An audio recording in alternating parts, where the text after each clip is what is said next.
Olá, hoje, Dia do Trabalhador, eu gostaria de desejar um ótimo dia a todos aqueles que vivem, que sustentam as suas casas, as suas famílias através do seu trabalho.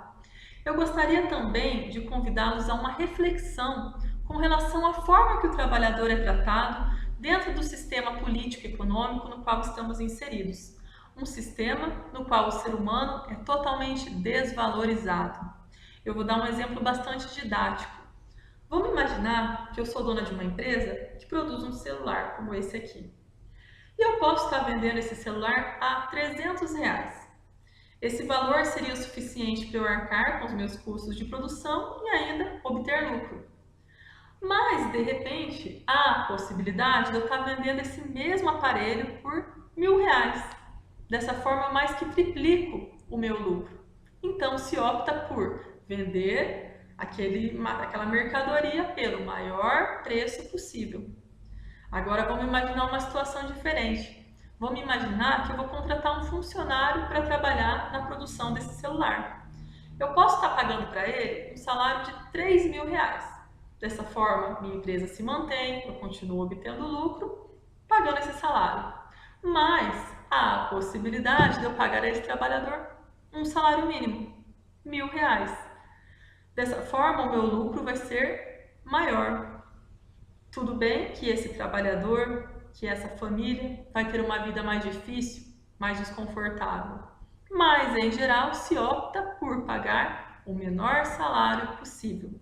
Ou seja, através desse exemplo, a gente percebe que tanto o celular quanto o ser humano são dois exemplos de mercadoria. Porém, o ser humano, uma mercadoria muito mais desvalorizada.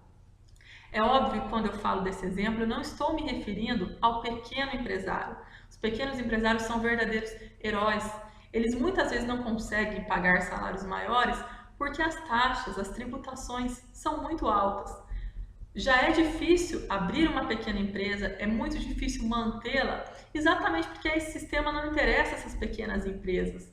Interessa muito mais que numa região exista um Walmart do que existam 30 pequenas mercearias.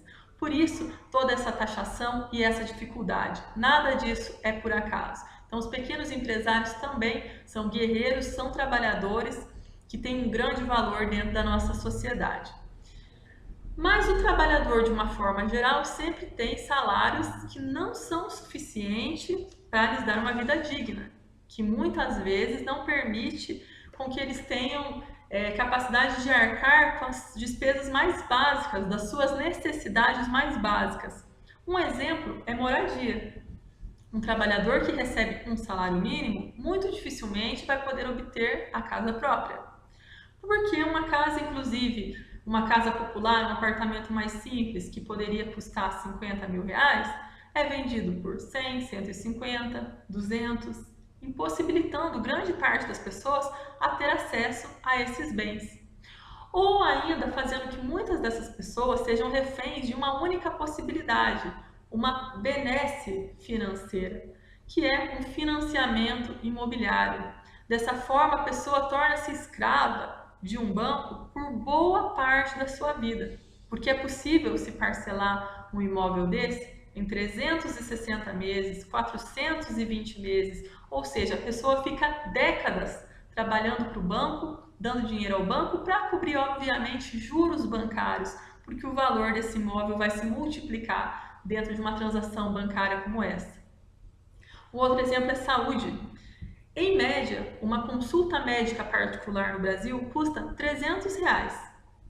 Bom, se um trabalhador ganha um salário mínimo e ele precisa recorrer a uma consulta médica particular, que muitas vezes dura poucos minutos, ele já vai ter comprometido ali 1/3 da sua renda daquele mês.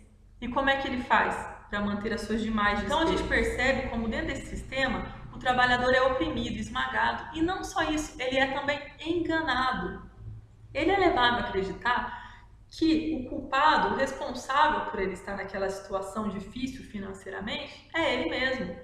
Se vende uma ilusão, um discurso muito comum de que se a pessoa se esforçar o suficiente, se dedicar, ela vai conseguir ascender socialmente, ela vai conseguir ter uma vida melhor, ela vai conseguir enriquecer.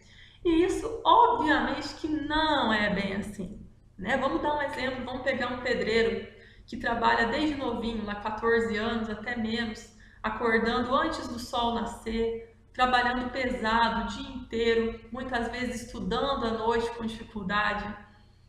Essa pessoa fica rica? Muito dificilmente. E não fica por falta de esforço? Com certeza não. Esse trabalhador não se esforça menos que um grande empresário ou que um médico. O que acontece é que são vendidas essas ilusões para que você dê o sangue por aquele trabalho que muitas vezes te explora, ou que você não reconheça o valor do seu trabalho e dessa forma permaneçam as coisas como estão. E são vendidos discursos falsos, como também a questão da competição.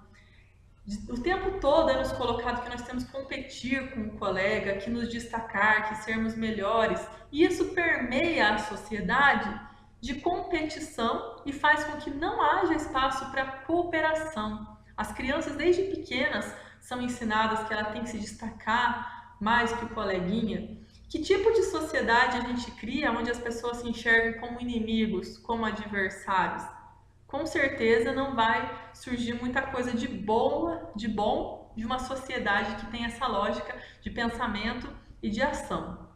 Então, como mensagem final, eu gostaria de dizer que nós devemos ter consciência, refletir sobre a importância. Nós, trabalhadores, seja qual for o seu trabalho, a sua função, tenha certeza que você é muito importante para a sociedade, que você é uma peça fundamental para muita gente e muitas vezes tentam vendar os seus olhos para que você não perceba a importância que você tem. Então, mais cooperação, menos competição e mais valor para o ser humano, mais valor para o trabalho e para o trabalhador. Um abraço a todos.